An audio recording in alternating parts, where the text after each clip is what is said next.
श्री स्वामी समर्थ. जय जय स्वामी समर्थ. अवधूत चिंतन श्री गुरुदेव दत्त. श्री स्वामी समर्थ सेवा या माझ्या यूट्यूब चॅनलमध्ये आपल्या सर्वांचे मी अगदी मनापासून स्वागत करत आहे. तसं तर दर महिन्याला तृतीया येते, मग या अक्षय तृतीयेचं इतकं महत्त्व का बरं, आज आपण पाहणार आहोत.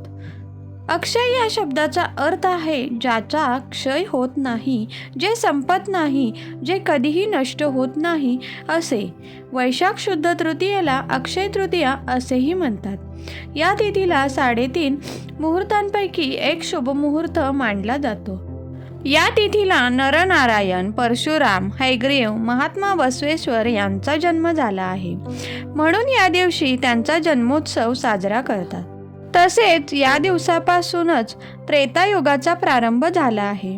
काहींच्या मते हा कृतयुगाचा आणि काहींच्या मते हा त्रेतायुगाचा प्रारंभ दिन आहे. यासाठी ही पर्वणी माध्यान्ह वाहिनी म्हणून गणली जाते.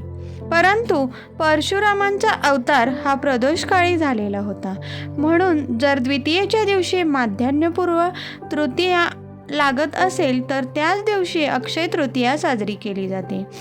आता आपण अक्षय तृतीयेचं व्रत कसे करायचे ते पाहूयात. या दिवशी ज्यांना व्रत करायचे आहे त्यांनी प्रातःकाळी स्नान करून नरनारायणासाठी भाजलेले जव किंवा गव्हाचे पीठ, तसेच परशुरामांसाठी कोवळी वाळकी म्हणजेच हरभऱ्याची डाळ आणि हयग्रीवांसाठी भिजवलेली हरभऱ्याची डाळ घालून नैवेद्य अर्पण करावा. शक्य असल्यास या दिवशी उपवास करावा आणि समुद्र स्नान किंवा गंगा स्नान करावं. तसेच जवस, गहू, हरभरे, सातू, दहीभात, उसाचा रस, दुधाचे पदार्थ, खवा, मिठाई इत्यादी, जलपूर्ण कुंभ, धान्य पदार्थ, सर्व प्रकारचे रस आणि उन्हाळ्यात उपयुक्त अशा असणाऱ्या वस्तूंचे दान करायला सांगितलेलं आहे. त्याच प्रमाणात पितृशांती करून पितरांना क्षुधा शांती घालायला सांगितली आहे. या तिथीस केलेलं दान, हवन आणि पितरांना उद्देशून केलेलं जे कर्म असतं ते सगळं अक्षय म्हणजेच अविनाशी आहे, असं भगवान श्रीकृष्णांनी सांगितल्याचा उल्लेख मदनरत्न या ग्रंथात आहे. म्हणून या तिथीला अक्षय तृतीया हे नाव पडलंय. या दिवशी पितृतर्पण करण्यास सांगितले आहे. न जमल्यास निदान तिलतर्पण तरी करावं असं शास्त्रात सांगितलं आहे. या कालावधीमध्ये ऊन जास्त पडतं, म्हणून उन्हापासून रक्षण करणाऱ्या या वस्तू आहेत. उदाहरणार्थ छत्री, पायातले जोडे इत्यादी वस्तूंचे दान करायला देखील सांगितलेलं आहे. स्त्रियांना हा दिवस अत्यंत महत्त्वाचा असतो. चैत्रात बसवलेल्या गौरींचं विसर्जन या दिवशी करायचं असतं. या निमित्ताने स्त्रिया हळदी कुंकू करतात. अक्षय तृतीयेच्या दिवशी तुम्ही काही गोष्टी खरेदी करू शकता. सोने, मौल्यवान रत्ने खरेदी करू शकता. असं केल्यानं त्यात सातत्याने वाढ होते. या दिवशी नवीन वस्त्र, शस्त्र, दागदागिने आदी वस्तू तयार करून घेतल्या जातात, अगर परिधान केल्या जातात. तसेच नवीन जागा, संस्था, मंडळे यांची स्थापना, उद्घाटने या दिवशी केली जातात. नवीन वाहन खरेदी देखील या दिवशी केली जाते. नवनवीन संकल्प केले जातात. तसेच नवीन व्यवसाय देखील सुरू केले जातात. थोडक्यात काय तर कोणतेही शुभकर्म या दिवशी चालू केल्यास अक्षय टिकून राहते व अक्षय स्वरूप प्राप्त होते असे म्हटले जाते.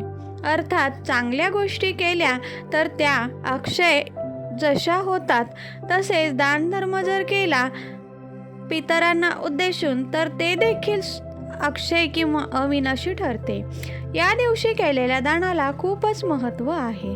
काही वस्तू शास्त्रज्ञांनी दान करायला सांगितल्या आहेत, त्यामुळे पुण्य संचय वाढतो.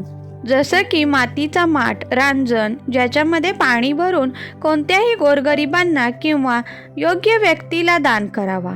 अक्षय तृतीयेपासूनच खरं तर नवीन माठातील थंड पाणी पिण्यास सुरुवात करावी.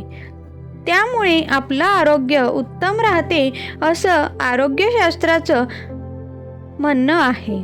आंबेसुद्धा आलेले असतात. त्यामुळे या दिवशी आंबे खाण्यास सुरुवात करावी आणि गोरगरिबांना देखील आंबे दान करावेत. मिठाई आणि गोड पदार्थ या दिवशी गरिबांना किंवा ज्यांना गरज आहे अशा व्यक्तींना द्यावे. या दिवशी वस्त्र, कापड इत्यादींचं दान करायला सांगितलेलं आहे. आधुनिक काळानुसार नवीन झाडांची रोपं खरेदी करून आपण आपल्या अंगणात लावावीत, एखाद्या मंदिराभोवती लावावीत किंवा जिथे जमेल तिथे लावावीत.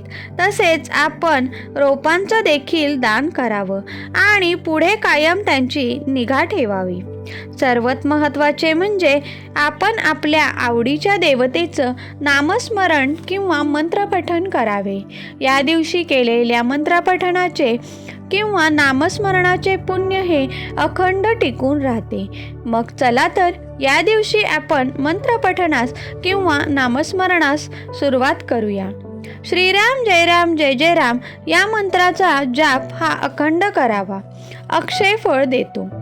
ओम नमो भगवते वासुदेवाय या मंत्राचा देखील वारंवार जप करू शकता.